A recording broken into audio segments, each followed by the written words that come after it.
ঘরে যদি থাকে 2টা আলু, 1টা ডিম আর সামান্য একটু সুজি, ব্যাস তাহলেই এই চমৎকার নাস্তাটি আপনিও বানিয়ে নিতে পারবেন আপনার প্রিয় মানুষগুলোর জন্য।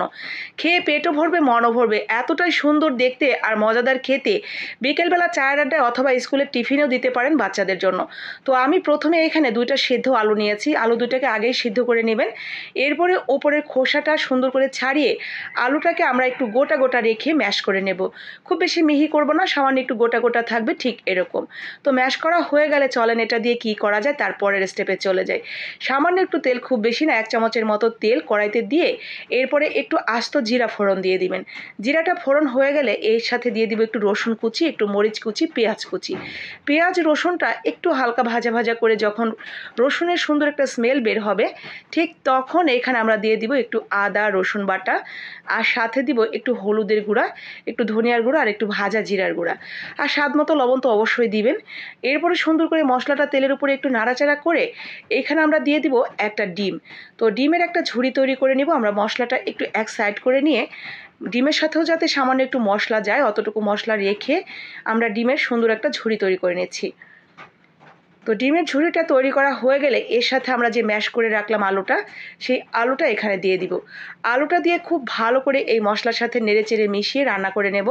লবণ হয়েছে কিনা একটু চেখে দেখে নেবেন, লবণ না হলে একটু দিয়ে দিবেন। আর যারা ঝাল ঝাল খেতে পছন্দ করেন তারা একটু চিলি ফ্লেক্স অ্যাড করতে পারেন, সেই ক্ষেত্রে আরও দুর্দান্ত লাগবে খেতে। নামানোর আগে সামান্য একটু ধনিয়া পাতা দিয়ে নামিয়ে নেবেন। আমি যেহেতু এই নাস্তাগুলো বাচ্চাদের জন্যই তৈরি করি, তো ওরা যেভাবে খেতে পারে বা স্বাচ্ছন্দ্য বোধ করে আমি কিন্তু সে অনুসারেই বানাই। আপনারা আপনাদের পছন্দ মতো মশলাপাতি অ্যাড করে নেবেন। তো এই তো হয়ে গেছে, ঠিক এরকম হবে। তো এখন আমরা একটা ডো তৈরি করে নেব, সুজির ডো। সামান্য 1 চামচ তেলের উপর একটু গোটা জিরে দিয়ে এরপরে দিয়ে দিলাম 2 বাটি পানি, সামান্য একটু হলুদের গুঁড়া, মরিচের গুঁড়া আর একটু আদা রসুন বাটা, আর সাথে একটু ধনিয়া পাতা দিয়ে পানিটা যখন বলক উঠে আসবে তখন এখানে দিয়ে দিব 1 বাটি সুজি। সুজি এবং পানির হিসাবটা হলো আপনি যেই বাটিটা দিয়ে সুজি দিবেন বা যেই কাপটা দিয়ে 1 কাপ সুজি নিলে 2 কাপ পানি দিবেন, ব্যাস। এরপরে সুজিটা দিয়ে নাড়াচাড়া দিবেন না, অল্প আছে এভাবেই রেখে দিবেন কিছুক্ষণ। ওই পাশটা যখন হয়ে যাবে বুঝতেই পারবেন যে শক্ত শক্ত হয়ে গেছে, তখন নাড়াচাড়া দিয়ে মিশিয়ে নেবেন। অল্প আছে, সামান্য একটু ম্যাগি মশলা দিয়ে আমি নামিয়ে নিয়েছি। ম্যাগি মশলাটা দিলে খেতে আরও বেশি ভালো লাগবে। একটু নুডলসের মশলা দিতে পারেন, অথবা যদি হাতের কাছে টেস্টিং সল্ট থাকে তাহলে সেখান থেকে 1 চিমটি দিয়ে দিবেন। তো এরপরে আমরা ঠিক এরকম একটা নাস্তার শেপ দিয়েছি। কিভাবে দিলাম চলেন দেখি। তো যত বড় করবেন সে অনুসারে ডোটা নিয়ে নেবেন। এরপরে মাঝখানে যে প্যাটিটা আমরা দিয়েছি সেটা ওই আলুর পুর থেকে নিয়ে ঠিক এভাবে একটা প্যাটি বানিয়ে নিয়েছি। আর এইখানে আমরা সুজির যে ডোটা আমরা ছিঁড়ে রাখলাম সেটা দিয়ে হাতে নিয়ে ঠিক চেপে চেপে এরকম করে দিবে। আপনি সরাসরি এভাবেও বানাতে পারেন, তবে একটা দেখারও তো সৌন্দর্যের বিষয় আছে। তো এর জন্য কিছু দিয়ে কেটে সমান করে নেবেন।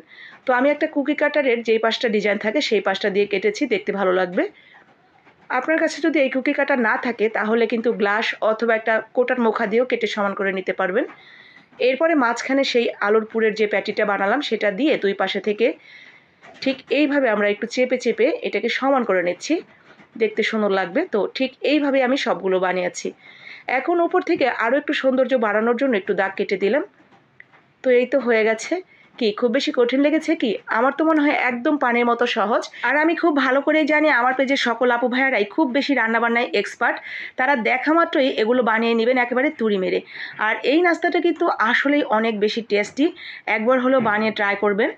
যে কোনো বিকেলবেলা চায়ের আড্ডা অথবা বাচ্চাদের স্কুলে টিফিনেও দিতে পারেন। বাচ্চারা দেখবেন টিফিন বক্স খালি করে নিয়ে চলে আসবে। তো সামান্য 1 চামচ তেল দিয়ে কড়াই অথবা ফ্রাই প্যানে ঠিক এইভাবে ভেজে নেবেন। যেই পাশটা ডিজাইন সেই পাশটা আগে দিবেন, এরপরে উল্টে ওই পাশটাও একটু ভাজা ভাজা করে তুলে নেবেন। ব্যাস তাহলেই হয়ে যাবে দুর্দান্ত টেস্টের একটা নাস্তা। এই নাস্তাটার সাথে যে কোনো একটা সস দিয়ে খাবেন, আর পাশাপাশি 2-1 কাপ ঘন দুধের চা রাখবেন। ব্যাস জমিয়ে আড্ডা দিবেন আর প্রাণ মন ভরে খেয়ে নিতে পারবেন। ভালো লাগলে বানিয়ে নেবেন, লাইক কমেন্ট শেয়ার করে দেবেন যাতে সবাই দেখে বানিয়ে নিতে পারে।